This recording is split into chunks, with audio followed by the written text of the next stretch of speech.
د حدیقة النبیه په پای کې کشف النور په نامه رساله ده. دا زموږ په مذهب کې غټ عالم دی، هغه لیکلي دي. یو ولي یې راخستی دي، دا به د اوبو پر سر باندې لوړ روان و، اوبو نه ډوبوي. موریدان به په پسې وه، موریدان ته به ویل ول زه خو د خدای نوم اخلم، ته زما نوم اخلي، بیا مو اوبه نه ډوبوي. موریدانو به د ده نوم اخلي. شیطان رالی یو مورید ته ویل ول هغه د خدای نوم اخلي، ته د پیر نوم اخلي، خو د خدای نوم واخله. ده چې د خدای نوم واخلي هغه اوبو ډوب کړي، چې نارې کړي هغه ول زما نوم واخله برته، چې نوم یې واخلي برته راکړي. وی بیا پوښتنه ځینې وکړه چې زه د خدای نوم واخلم اوبه مې ډوب کړي، ته چې د خدای نوم اخلي نه دې ډوبوي. ول د الله نوم یو ډېر غټ قدر و عزت و جلال لري، ستا خوله در ورسره دې لایقه نه ده چې ته د الله نوم واخلې او دا قدر په حاصل کړې. نه یې کردار د دیوبند، نه یې گفتار د دیوبند، بعضې پته شخونه دي بس داویدار د دیوبند. الرحمن الرحیم. عزتمندو، دلته فیسبوک کې ما یو د عبدالخالق صاحب په نوم باندې یو پیر صاحب ولیدو، غالبا د کندهار نه دی. د هغې یو کلیپ مې واورېدو، غواړم چې د هغې وضاحت ستاسې مخې ته وړاندې کړم. هغې په دې کلیپ کې ویلي دي، یو پیر صاحب یې ښودلی په تېره زمانه کې چې دا به په سیند باندې کرامتن د سیند د پاسه بتلو، د دریاب د پاسه، او دا د ده کرامت و چې خپې به یې نه لمدېدې او روان به او یو مرید به هم د ده سره په څنګ کې روان و. نو دې پیر صاحب به چې کله مشکل پیښ شو، الله ته به یې اواز کو چې یا الله زما مشکل حل کې، او مرید ته ویلو چې ته به الله ته غږ نه کې، ته به ما له غږ کې، ته به ما نه کومک غواړې، زه به یې د الله نه غواړم. نو دې مرید ته شیطان راغی چې ستا پیر صاحب د الله نه کومک غواړي، ته ولې د الله نه غواړې چې ته د پیر صاحب نه غواړې. نو دې د یو وارې څه مشکل راغی، دې د پیر بابا په رامدد شه په ځای باندې ویل چې یا الله را کومک شه، نو اوبو کې ور ډوب شو او غرق شو، یا ورته مشکل ورسېدو. دا کلیپ د کړې عزتمندو د دې په باره کې یو وضاحت تاسې ته کوم، او د زړه په غوږونو سره دا واورئ. الله دې زمونږ او ستاسې عقیده نه خرابوي. دا ده چې کومه خبره کړې دا شرکي عقیده ده، که هر پیر صاحب کړي او هر څومره قرنه مخکې تېر شوی. عقیده عزتمندو دا به د قرآن نه موږ یادو. زمونږ د عقیدې اول مصدر چې دی قرآن عظیم الشان دی، دویم مصدر احادیث متواتره او مشهوره د رسول الله صلی الله علیه وسلم دی. نو هغه کتابونو نه د پیرانو صاحبانو صوفیه او واقعاتو نه چې کوم پکې صحیح وي او د قرآن او سنت موافق فبها، چې موافق نه او دغسې خبرې، نو دا موږ په خرافاتو باندې حمل کوو. کیدای شي د ځانه چا د اولیاو پسې داسې خبرې لیکلي وي. اولیا داسې خبرې نه کوي. د الله ولی چاته نه وایي چې د الله په ځای به ما نه کومک غواړي، او که ویم وایي موږ د هغې دا خبره نه منو. دا خبره د قرآن نه چورلټ خلاف ده او د شرک عقیده ده.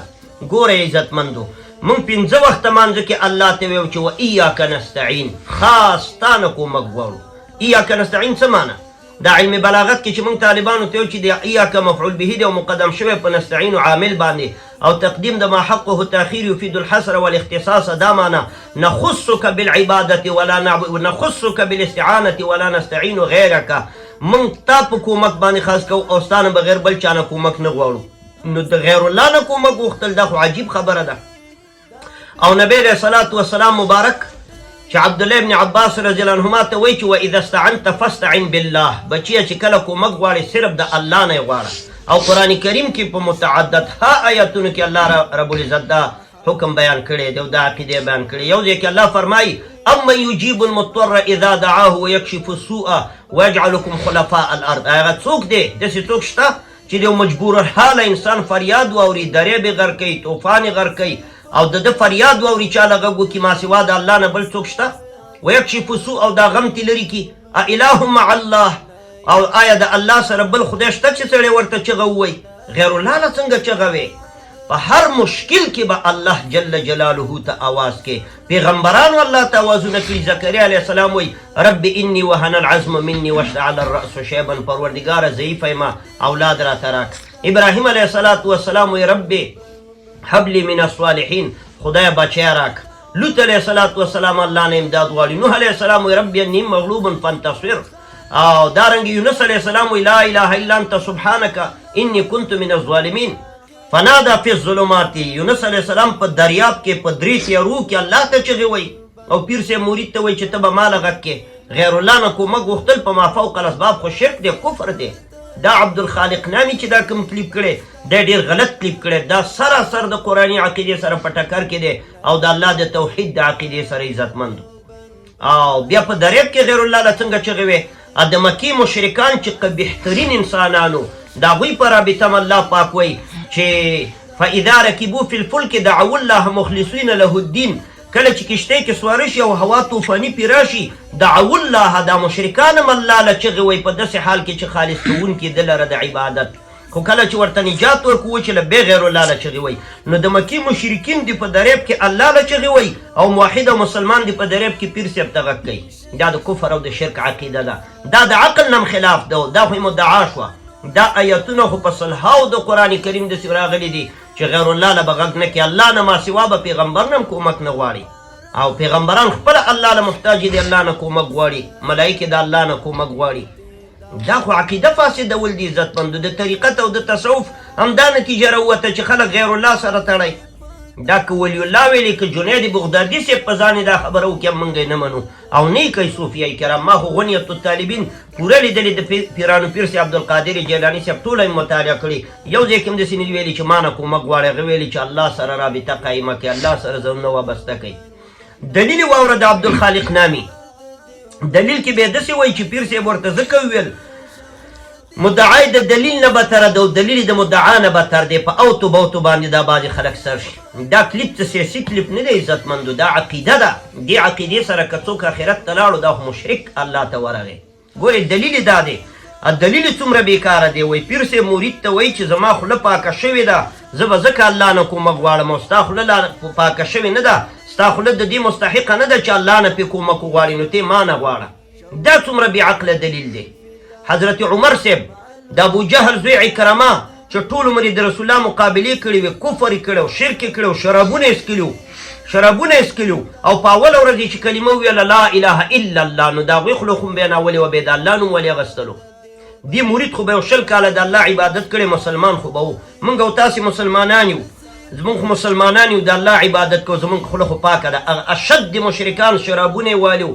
شرک یې کړی خو په اوله ورځ چې کلمه ویله رسول الله مبارک ورته دا ونه ویله چې ته یو 20 کاله د پیر صاحب نوم واله چې خوله دې پاکه شي ستا خوله د الله د نامې اخیستو قابله نه ده نو بیا به د الله نوم اخلي په هماغه ورځ اوله ورځ چې ایمان راوړو کلمه یې طیبه پې باندې تېره کړه مشکات شریف کې دا حدیث عبدالخالق نامي نه دی لیدلی عمران بن حسین فرمایي وایي زما پلار حسین کافر او د کور نه راووتو تازه د بوتانو عبادت کړی دا حدیث مشکات شریف کې دی تازه د بوتانو عبادت کړی چې څنګه راووتو رسول الله صلی الله علیه وسلم ورسره ملاو شو نبی علیه الصلاة والسلام ورته ویل کم عبدت اليوم من اله یا حسین ای حسین رښتیا وایه نن دې د څو خدایانو عبادت کړې قال 7 ویل د 7 خدایانو عبادت مې کړی دی او 6 فی الارض وواحدا فی السما 6 خدایان مې ځمکه کې دي کور کې دننه را سره پراته دي او یو مې په اسمانونو کې دی یعنی د هغې ملکوت او جبروت او بادشاهي او تسلط په باهره په اسمانونو کې دی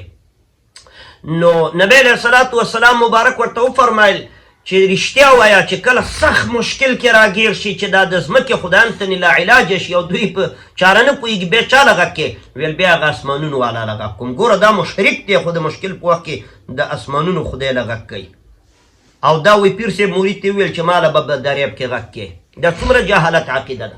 دویمه دا د حدیث کې داسې راځي چې رسول الله صلی الله علیه وسلم ورته وفرمیل ای حسینه رحمت للعالمین عالی اخلاق و کنزلې وله ونه کې مشرک یې وله ونه ویل غلط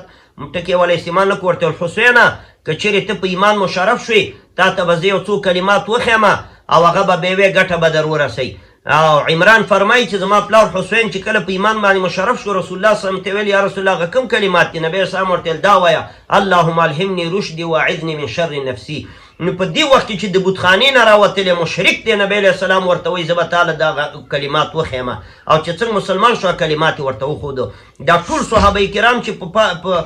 په ابتدا کې کافرانو او مشرکانو او خولې پاکې شوې نه وي نو اول واري کلمه طیبه ویله که نه یو 10 کاله د پیر صاحب نوم اخیستو دا ګوره پیري او مریدي دې ته نه وایي عزتمندو موږ هم پیري او مریدي لرو موږ هم الحمدلله طریقت او د تصوف خاوندان یو خو دې ته نه وایي د تصوف دا هدف دی چې یو کامل پیر صاحب نه چې هغه د محمدي شریعت په رنګ کې رنګي د نبی کریم صلی الله علیه وسلم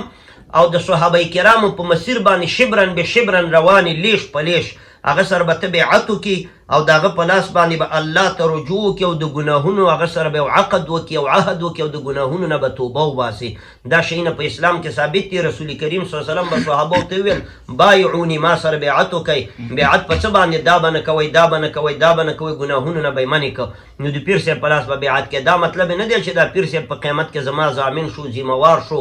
ځکه هر څه کومه. د پنجاب کې ډېر مریدان داسې دي، اول خو هغه پیر په شریعت برابر نه منځونه نه کوي، ډولونه وایي او قوالین یې اوري او بنګلتین یې اوري، هغه پیر هم پیر نه ګمرای. او بله دی چې دوی د عقیده لري منځونه به نه کوي. ولې وایي ما پیر صاحب سره لاسنیوی کړی که زمونځ هم نه کوم قیامت کې هغه د خدای سره پوهېږي. دا کومه کفري شرکي عقیده ده، دا کوم د جهالت او د حماریت خبرې دي. نه، پیر صاحب سره بیعت دې دپاره دی چې د هغه په لاس باندې چې هغه چونکې ډېر زیات عبادت کړی، زاهد او راغب الا الله انسان دی په نسبت زما باندې، الله ته نږدې دی، الله ته